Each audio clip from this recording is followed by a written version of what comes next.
Վրդյակի, եթե ընդունես իմ խոսքերը և ամուր պահես իմ պատվիրանները,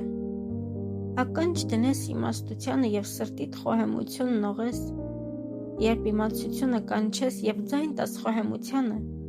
եթե դու այն որոնես արծաթի պես և գանձերի նման փնտրես,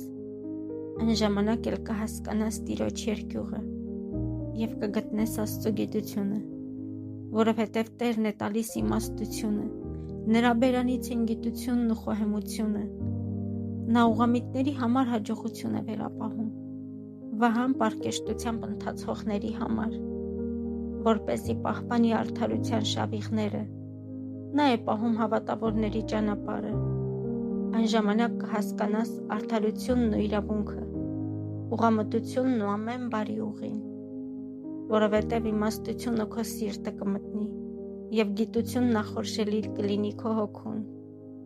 խելամտությունը կպահի քեզ, խոհեմությունը կպաշտպանի քեզ,